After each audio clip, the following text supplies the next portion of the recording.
Dear friends, no matter whatever you believe or don't believe, and from whatever worldview that you might be listening today, I just hope that you can be open to an expanded vision of God's creation and Jesus' approach to humanity.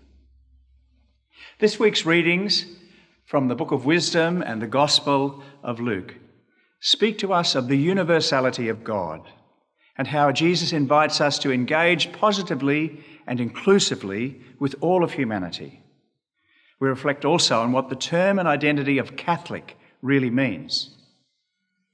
Many of us, myself included, grew up with a worldview shaped by identifying our differences from others, whether we were white or black, European or Asian, Catholic or Protestant.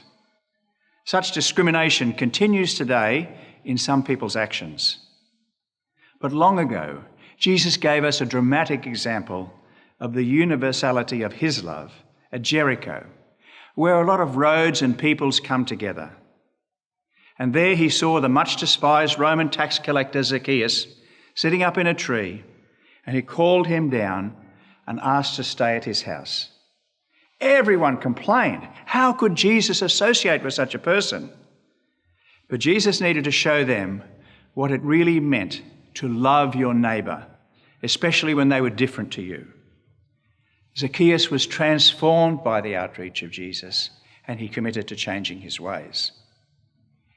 In a world where tribalism predominated, this was radical stuff, but it was the way of Jesus, and the way the early church then started relating to people of all races. The early church embraced an identity of being Catholic, which actually means having universal love for all of humanity. Since then, we haven't always lived that out. Certainly, in Australian society today, we can see wonderful examples of Catholicity in how we have welcomed refugees, how we have cared for the marginalised.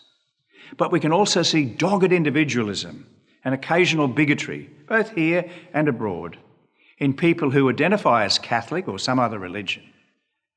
I spent my whole adult life as a peacemaker, trying to bring peace to warring tribes, religious groups, and conflicted people. And it bewildered me how self-identified religious people just don't get this most fundamental concept.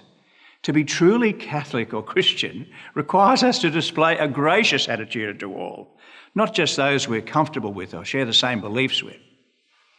Friends, Jesus' greatest hope for us is that we would love our neighbours in actions and in words.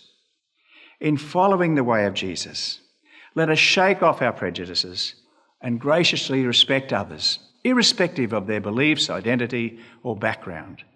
Then we will flourish too, and we will be displaying the human face, hands, and heart of Jesus today.